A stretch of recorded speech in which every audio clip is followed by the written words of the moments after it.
Okay, so for her eval, when she was saying, or just so I guess they know too, so she came in with the pain that we previously discussed.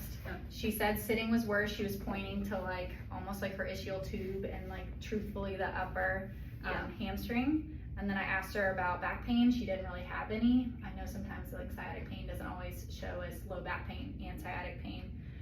So sciatic stenosis and sciatic pain were my number one thought. And then as we started talking to her, I was like, I feel like it's a hamstring strain. Yeah. She demonstrated how she like was walking on her toe. So I was like, well, you know, that's not something typically seen with stenosis or sciatic. She gets relief with walking, which you made the point before the eval that's contraindicated for stenosis. And then when we talked about stretching, she'd been doing static stretching, which wasn't really helping. Yeah. And I feel like sometimes if it's more neurological, sometimes people get that relief with static stretching. Yeah. But and then so went through as we're talking as I'm going through my list in my head, hamstring strain is at the top, and then I'm thinking low back. So I did. She had previous history of cancer, but she said no changes in bowel or bladder, and she's following up with all her doctors currently. Right. So I wasn't too stressed about that. I went through and did myotomes, dermatomes. I didn't find anything. I didn't do reflexes. Probably should have, just to like. Yeah, that would be the biggest suggestion I would say, is just do reflexes, because knowing she has stenosis, you might see a little change there with the reflexes. Okay. Even though that wasn't like our top diagnosis in mind, but would be a good thing to add in. But which we can do next time she's in on Friday. So. Okay. Yep. So should have done reflexes when I'm reflecting back. In her history, I got her severity with her pain numbers. Her irritability, I feel like I had an understanding of it, but I probably should have asked like, how long does it take to calm down? And so if I did her, kind of help me decide better on my objective exam. Yeah. And to like her, it threw you, I think it might have thrown you off a little bit, just because her like symptoms were opposite of what a typical stenosis was, and that was like our top diagnosis. It was like, okay, she's got stenosis, we know this is known, low back, but she was kind of like not your typical stenosis that you see. So okay. Yes, and so then went through active range of motion. I was doing that lumbar active range of motion to see if she'd be like, oh, that's it, you know, making sure that it wasn't coming from the low back. She really didn't. She had some stress at her hamstring with forward bending, which I would expect if it's a hamstring strain too. Right. So went through that. Nothing else with her range of motion bothered her. I did PAs because I try to focus like fully rule out the low back before I move on. Yeah. Or else I kind of get lost in coming back to it. So I did PAs. She did have some pain with CPAs at L4, L5, but it wasn't her pain.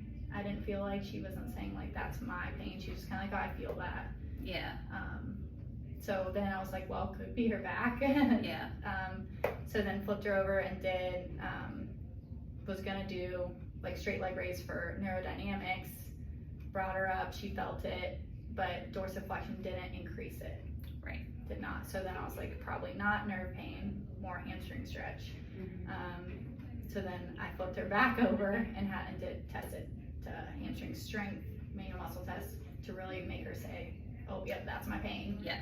And she did. And you could see too, like, just, she had decent strength. I mean, it wasn't great compared to the other side, but you could just see the like shakiness of it, that's like right where it was as soon as you got her some resistance put on there. So.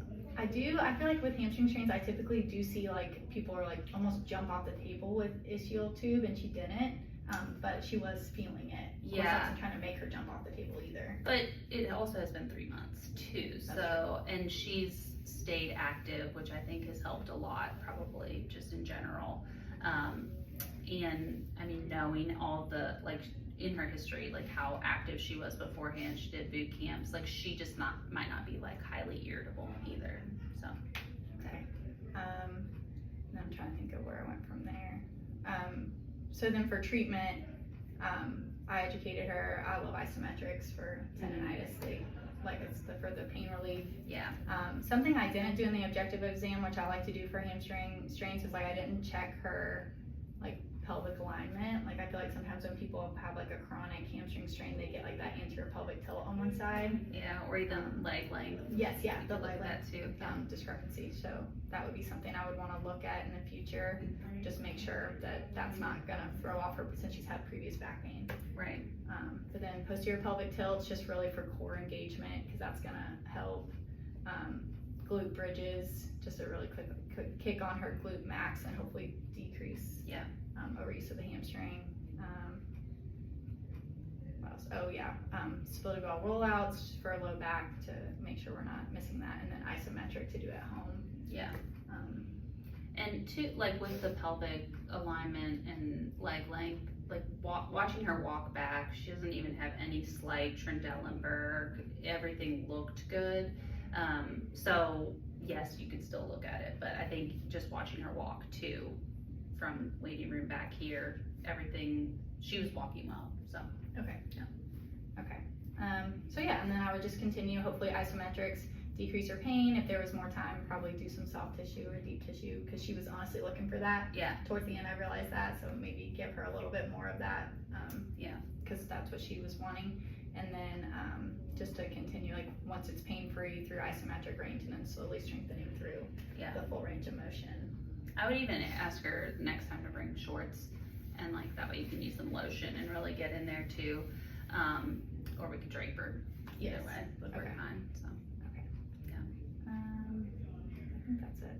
So exercise-wise, what you did today I thought was great, especially as I like the ISOs a lot, and I liked that you showed her the different ways to do it too, to vary it, and I think she's going to do every single one of those probably, just seeing her personality, which for her I think will be fine, but maybe if she comes in flared up next time, like I'll make sure to reiterate to her, like, are we doing too much? Like you gotta give it time to heal too.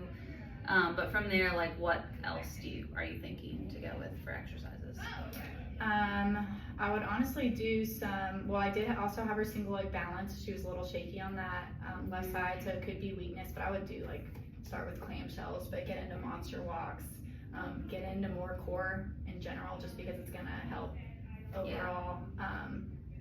She did have some quad weakness, so get into just generalize, like maybe some more, I would focus with her since she's so functional, like once we get everything kicked on and going, like try to do some unilateral stuff, whether it's like rotational core or just like unilateral leg strength. Yeah. So that she's not favoring one side over the other.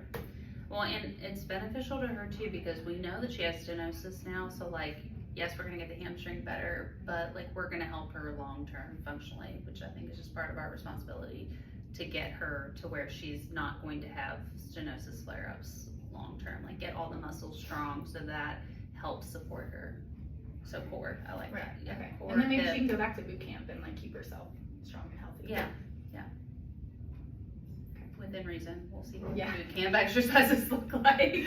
That's true, that's true. I don't know that she's gonna be doing a 7-minute plank again. Yeah, probably not. That's so impressive though. Yeah. Yeah. Alrighty. I think that's everything. I can cut this over. Okay, cool. That was a good one. All right.